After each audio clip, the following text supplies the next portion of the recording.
7 mistakes जो हम करते हैं अपने खाना खाते वक्त, आप ये नोट भी कर सकते हैं, जिसमें सबसे पहला है eat only when you are hungry.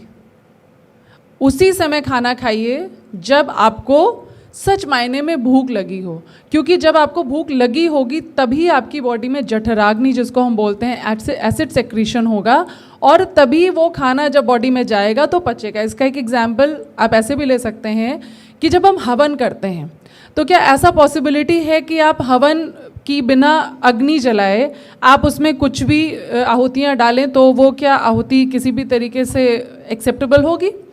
इसी तरीके से जब आप हवन, जैसे आपकी बॉडी में जठराग्नि प्रज्वलित होगी तब आप अगर कोई खाना खाएंगे तो वो पूर्णतया पचेगा, राइट? तो इसीलिए खाना सिर्फ तब खाइए जब आपको वाकई में भूख लगी हो। अगर भूख नहीं लगी हो तो आप मील को स्किप कर सकते हैं।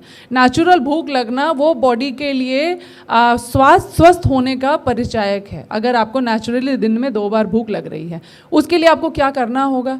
जो हम बीच में मंचिंग करते हैं, मील टू मील में मंचिंग करने की आदत है, नमकीन खा लिया, बिस्किट खा लिया, कुछ भी खा लिया चलते फिरते, वो खाने की वजह से क्या होता है कि आपकी बॉडी में कैलोरी इंटेक बीच बीच में होता रहता है, तो आपको नेचुरल भूख नहीं लगेगी। सही मायने में अगर आपको भूख महसूस करनी है तो अपनी डाइट को दिन में 2 बार लिमिट करिए। अगर मैक्सिमली करना है तो ब्रेकफास्ट, लंच, डिनर, बस। इससे ज़्यादा अगर आपने बीच बीच में चीज़ें खाई तो भूख नहीं लगेगी। दूसरा जो इम्पॉर्टेंट चीज़ है वो है डोंट ईट इन स्ट्रेस। जब आपके दिमाग में तनाव हो, आपको किसी भी प्रकार का स्ट्रेस हो, तो भी आपको खाना नहीं चाहिए, क्योंकि जब आप स्ट्रेस में खाएंगे तो वो पूरा का पूरा खाना आपके लिए जहर बन जाएगा, राइट? और ये जो जहर बना खाना है ये आपको कोई भी पोषक तत्व नहीं देगा। आपने नोटिस भी किया होगा कि जब आपको किसी भी प्रकार का तनाव होता है या कोई भी अप्रिय घटना घट जाती है तो आपको भूख नहीं लगती है। क्यों नहीं लगती है? क्योंकि जो आपका ब्रेन है उस समय, जैसे आपको सपोज करिए भूख लगी हुई है, आप बैठे और आपके पास कोई भी अप्रिय समाचार आ गया, कोई भी स्ट्रेस वाली न्यूज़ आ गई, आप नोटिस करेंगे कि विद इन 2 मिनट्स आपको जहाँ बहुत भूख लगी थी 2 मिनट बाद वो भूख एकदम ख़त्म हो जाती है। क्यों? क्योंकि जो शरीर की पूरी अग्नि है, एनर्जी है, वो सारी ब्रेन को काम करने में चली जाती है, क्योंकि स्ट्रेस आपके ब्रेन में चला गया। तो क्या है, वो एनर्जी डिवाइड हो गई। जहाँ खाना पचाने में पूरी एनर्जी लगनी थी वहाँ पे आधी एनर्जी ब्रेन ने ले ली, तो आपकी भूख खत्म हो गई। तो ऐसे समय पे भी भोजन को अवॉइड करना चाहिए, राइट? इसके बाद में इस पे बहुत लंबी लंबी भी बातें हो सकती है, लेकिन मोटी मोटी बातें आपको बता रही हूँ। तीसरा है ईट विथ योर हैंड। अब हमारे पुराने ज़माने में हम लोग हमेशा से हाथ से खाने को प्रमोट करते हैं। होटल में है तो एटिकेट्स हैं कि आप कांटे छुरी इन चीज़ों से खाइए। इसका भी एक साइंस है और ये मैंने भी कई सारे लोगों को सुना है, तो ही आपको बता रही हूँ। मैं भी कोशिश करूँगी कि इनमें से चीज़ों को इम्प्लीमेंट करूँ। जो हमारे हाथ, जब हम हाथ से खाने को छूते हैं ना, तो हमारे हाथों में माइक्रो नर्व्स होती हैं और ये उस खाने को सेंस करती हैं, जिसकी वजह से हमारा जो ब्रेन है वो एक्टिवेट होता है और सही तरीके सेक्रीशंस करता है, वो सारे एंजाइम सेक्रीट करता है जो हमारा खाने को पचा सकते हैं। तो इसीलिए जब आप हाथ से खाना खाते हैं तो आपको उसका ज़्यादा स्वाद भी मिलता है। हमेशा कहते भी सुना गया कि हाथ से खाने का जो स्वाद होता है वो हमें चम्मच छुरी कांटे से खाने में नहीं आता है। तो इसीलिए हाथ से खाना एक अच्छी चीज़ है और आपको इसमें बेफिक्र होके, हम अपनी संस्कृति को अगर प्रमोट कर रहे हैं तो इसमें कोई शर्म की बात नहीं है। वो अलग बात है कि आप कहीं पे हैं, आप हाथ से नहीं खा सकते, बिजनेस मीटअप, हाथ से खाना आपके लिए थोड़ा अनईजी हो रहा है, कोई ऐसा सामान है आप नहीं खा सकते, वो एक अलग बात है।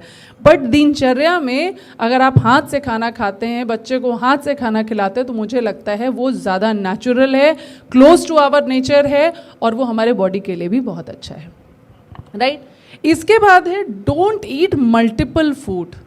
अभी क्या है कि जब हम लोग खाना खाने बैठते हैं तो हमें बड़ी वैरायटी खाने का शौक होता है। अक्सर लोगों को देखा गया, कुछ लोग होते हैं जो बड़े स्पेसिफिक होते हैं, भाई रोटी और सब्जी ही खानी है। कुछ लोग होते हैं थोड़ा सैलड, 2-3 तरह की सब्जियां, रोटी भी, चावल भी और उसके साथ थोड़ा मीठा भी, पापड़ भी, सब कुछ। अब अगर आपने 7-8 प्रकार के भोजन खाए, जैसे हम लोग यहाँ खा रहे हैं 3 दिन से, अब क्या है, पेट कंफ्यूज हो जाता है, किसको पचाएं। आप समझिए, कार्बोहाइड्रेट का पाचन अलग है, प्रोटीन के पचने का तरीका अलग है, फाइबर के पचने का तरीका अलग है, मिनरल विटामिन अलग विधि से पचेंगे, जो आपकी वेजीज हैं ये सब अलग विधि से पचेंगे, मीठा अलग तरीके से पचेगा और फल अलग तरीके से पचेगा।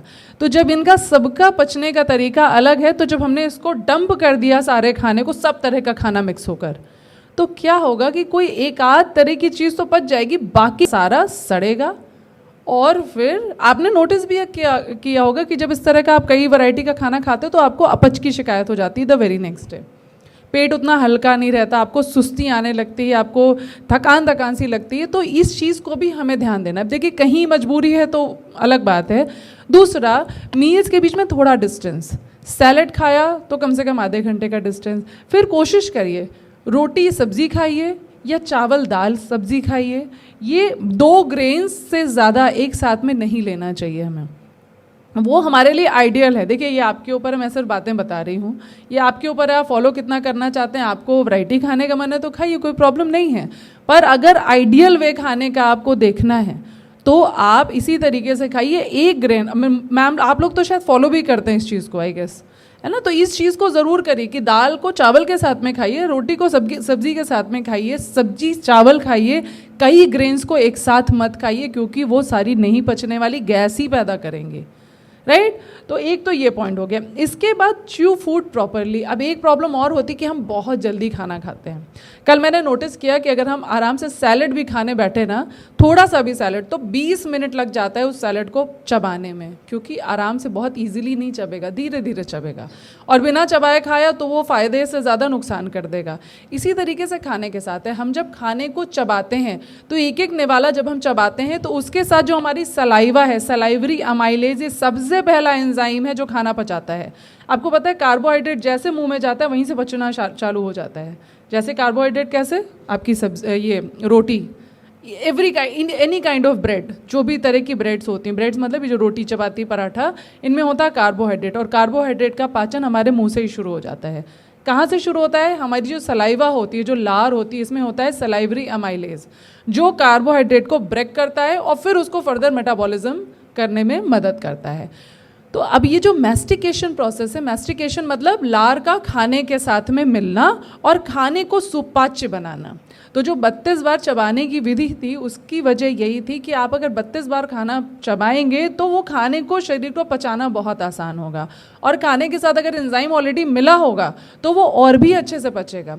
दूसरी बात, जब आप 32 बार कोई खाना चबाएंगे तो आप खाना बहुत ज़्यादा नहीं खाएंगे, आप खाना लिमिटेड खाना खाएंगे। दूसरा, कल कृष्णा जी कह रही थी ज़्यादा चबाने से माउथ की भी एक्सरसाइज हो जाती है, वो अपनी जगह है, वो तो बात है ही है।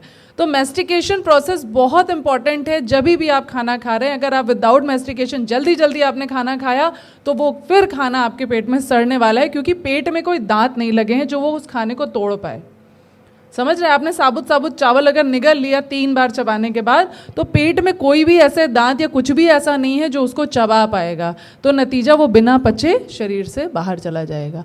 और आप भी जानते हैं जो चावल या आटा या कोई भी अन्न जो हम खाते हैं, जब तक वो टूटेगा नहीं, डिसइंटीग्रेट नहीं होगा, तो उसके तत्व बाहर नहीं आएंगे। चावल एज अ होल अगर बॉडी में चला गया तो उसमें से पचेगा कैसे? जब तक वो चावल खुलेगा नहीं, डिसइंटीग्रेट नहीं होगा। तो mastication is very necessary in your food while fooding, जिससे कि आपका खाना सुपाच्य तरीके से पच सके। इसके बाद भूख से कम खाना। हम लोगों की अक्सर जो टेंडेंसी है पेट से ऊपर खाते हैं, और इसको हमने कई बार जूम मीटिंग में भी डिस्कस किया है कि जब आप खाना खाते हैं तो ऐसे समझिए, हम मिक्सी का मैंने कई बार एग्जाम्पल दिया, आज आपको मैं वॉशिंग मशीन का भी एग्जाम्पल दे देती हूँ। वॉशिंग मशीन, मिक्सी, जितने भी आपके गैजेट्स हैं, इनकी एक लेवल है। अगर आपको मिक्सी में कोई चीज़ पीसनी है तो क्या कहते हैं, आधा मिक्सी में आप मटेरियल डालो और आधा एरिया आपको एयर चाहिए उसको मिक्स करने के लिए, चर्न करने के लिए। आप इसी तरीके से वॉशिंग मशीन में भी होता है। अगर वॉशिंग मशीन के एकदम ऊपर तक आपने सारे कपड़े भर दिए तो क्या कपड़े साफ होंगे? जिस पर्पज़ के लिए आपने वॉशिंग मशीन चलाई, क्या वो काम देगी? इसी प्रकार से हमारा स्टमक है।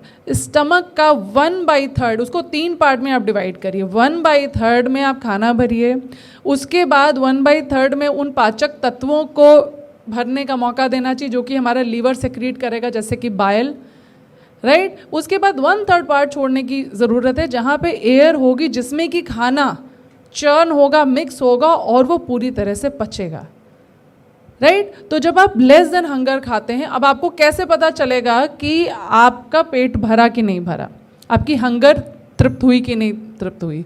आप खाना खा रहे हैं और आप जब दूसरी सर्विंग लेने जब आप दोबारा खाना लेने जाते हैं ना, तो अक्सर आपने सुना होगा लोगों को कहते हुए, ये वाला मैंने ज़्यादा ले लिया, ये लेना नहीं था, पेट पहले ही भर चुका था, ये मैंने एडिशनल ले लिया टेस्ट की वजह से।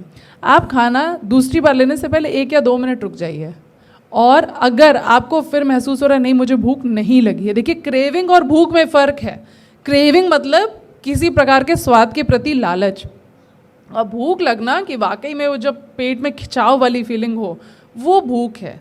तो भूख को तो तृप्त करना है, पर हमें क्रेविंग को तृप्त नहीं करना है। क्रेविंग को तृप्त किया तो डाइजेशन शैटर्ड, राइट? तो इस तरीके से अगर आप ध्यान देंगे, 2 मिनट का वेट करेंगे, तो आपको पता चल जाएगा कि एक्चुअल में आपको भूख लगी भी है या नहीं। इसके बाद 7वां और आखिरी पॉइंट है कि जब भी आप खाना खा रहे हैं, तो उस समय आप पूरी तरह से खाना ही खाइए। फ़ोन देखते समय या सारा कुछ करते समय आप ऐसा समझिए कि जो एनर्जी होती है खाना पचाने में, वो आपके पेट में लगनी चाहिए, जो आपका स्टमक का एरिया है, सारी एनर्जी वहाँ पे कंसंट्रेट होनी चाहिए। पर होता क्या है कि जब हम सोच रहे हैं, कुछ चलते फिरते खा रहे हैं, तो क्या हो गया, आधी एनर्जी आपके एक्टिविटीज़ में है, आधी एनर्जी ब्रेन में है, आधी एनर्जी आपके खाने में है। तो क्या वो खाना पूरी तरह से पच पाएगा?